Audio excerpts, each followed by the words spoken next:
Good morning, everyone, and welcome to a new approach for pre-service teachers to include students with physical disabilities in physical education perspective taking. My name is Dr. Aubrey Shaw, and I am a research consultant in the Center for Ethics at the University of Idaho. And my co-author is Dr. Sharon K. Stoll, and she is the director and professor of the Center for Ethics at the University of Idaho.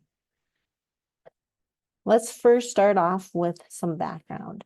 So in the United States, the pre-service teaching curriculum to include students with physical disabilities is limited. And this is because there is minimum requirements that states use and they don't push to the maximum. So few states accept more or expect not more than one class in inclusive physical education.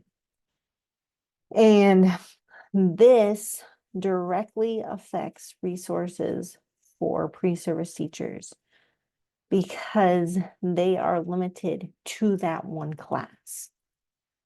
And what happens is that the result affects their attitudes, their knowledge, and inclusive practices to include people with physical disabilities.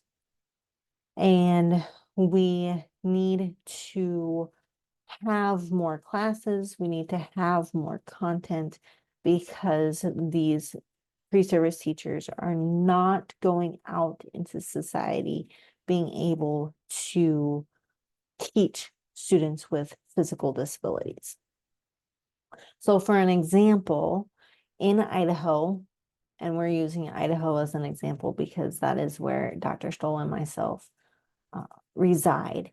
And so in Idaho, teaching certifications only mandate one class.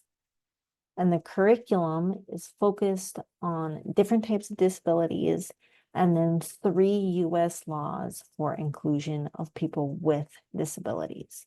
Now you might say, why do you focus on the laws? We focus on the laws because we are a legalistic society. We really like laws within the United States. And so we create these laws. However, when we create these laws, there are downfalls because many people try to find loopholes.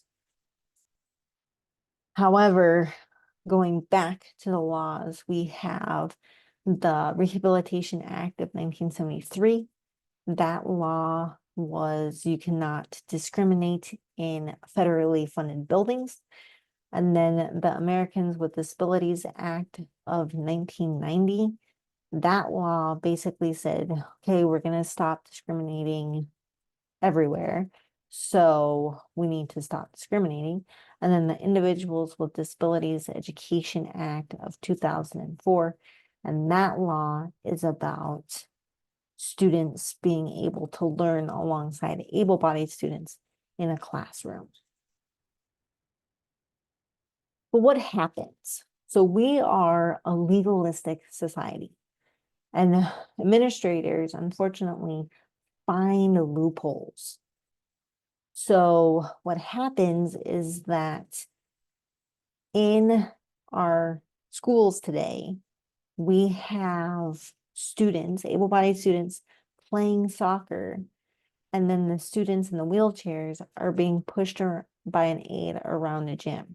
And we find that perfectly acceptable for inclusion.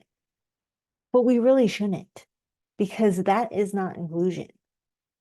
Or students in the wheelchairs are referees, but don't actively play. It's okay to have our students learn rules and regulations, and that is what we want, a part of it. But we also want that playing experience.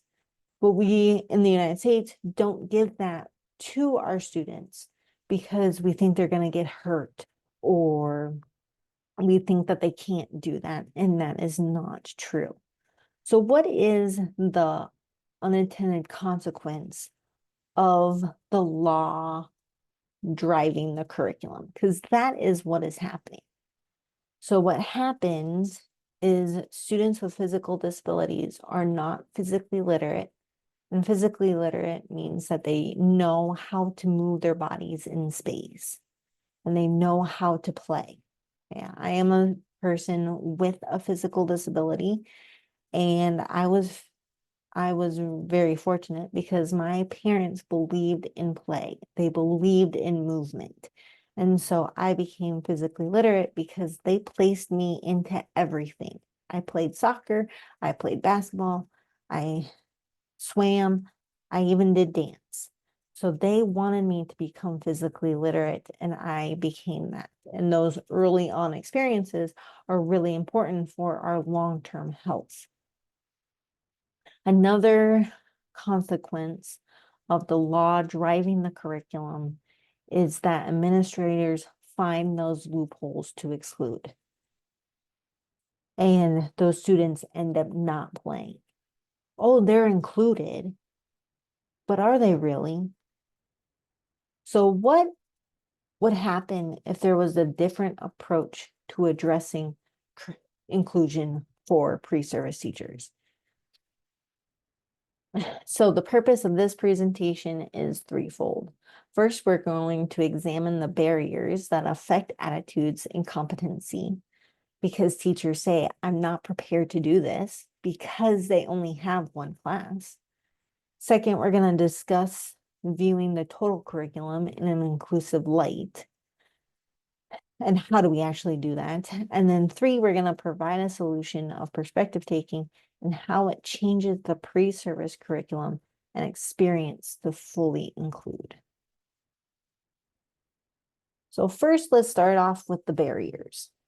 Historically, we have always separated out people with physical disabilities. The Greeks did it. Okay, they threw the kids out into the streets. The Spivey talks about this. If they were born with a disability, they were cursed or seemed to be cursed. And so they got rid of them. The Vikings did it as well. Throughout history, we have done that. We have done that. And in today's society, what happens is we hide them. We don't necessarily kill them, but we hide them. They are hidden. When you walk around your town, do you see people with physical disabilities? Maybe you do, or maybe you don't. Why not? And then the second barrier is exposure. So we have no exposure because we separate students with physical disabilities out. I was teaching a class and a student from a different country said, I find it very interesting how in the United States we separate the populations are separated out. And that is because we have no exposure. That is because we don't know how to teach students with physical disabilities. We think they are so different, but they're not. And when we look at documents and pictures of national organizations, you can tell that there are barriers. You can tell what they believe, what they value. And in today's society, they value healthy. They value the able-bodied students. So how do we look at the total curriculum in an inclusive light?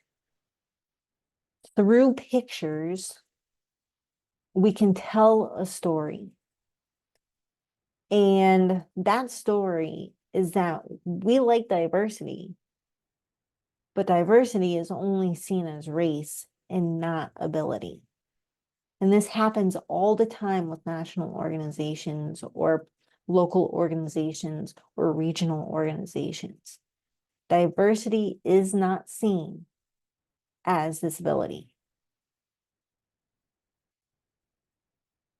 In the United States, we tend to only offer one class.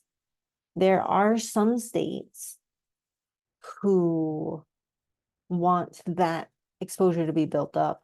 And so, like the state of Minnesota, they offer 15 credits of adaptive physical education, and students can actually learn. But many states only require that one class for certification. And so why not tell a different story? This means that inclusion should be in every class. It should be embedded into every class.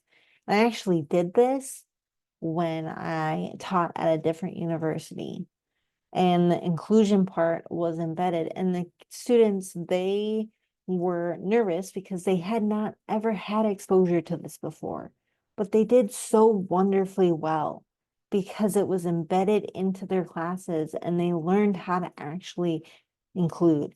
And sometimes the exposure part is probably the hardest part because they have no exposure, but then you give all them this exposure and then they're confident.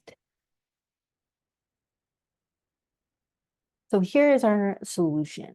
Our solution is perspective taking.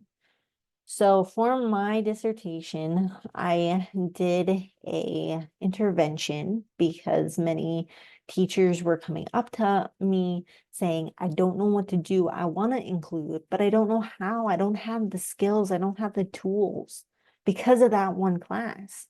And when they go into their student teaching, they don't have that exposure either because depending on where they're placed, the school might not have the funding, the school might not, the population of the students might not be there. And so they don't know how to actually include. So I created a perspective taking curriculum. And this perspective taking curriculum included 6 different lessons. And it was from no perspective taking to placing oneself into a different person's shoes. And we discussed different topics which related to perspective taking. Okay, these topics were hard to discuss. Disability in general is hard to discuss. So they did a really nice job. The topics were perspective taking, implicit bias, inspirational porn, which Stella Young talks about, many different topics. And in each topic, though, we were always asking, what is the right thing to do? Why is it right? And what social moral perspectives support that answer? So why would we want to do this? This is very important because it gives a different perspective on the curriculum. The laws are no longer driving the curriculum, but the content is driving the curriculum. And it has actually shown to help teachers with their attitudes and their perspectives of teaching students with physical disabilities. So in conclusion, the purpose of this presentation was threefold. So what did we do today? We examined barriers that affected attitudes and competency. We discussed viewing the total curriculum in an inclusive light. And then we provided a solution of perspective taking and how that actually helps the curriculum and the pre-service teacher. Now I have a call for action for all of you. So what do we do now with this knowledge? And that's a great question. What do we do now with this knowledge? Well, hopefully you will take this knowledge and apply it to your classrooms, apply it to your camps. And next time you see a person with a physical disability, start up a conversation. How would you, and think about how would you go about including students with physical disabilities? Here are my selected references, and thank you very much.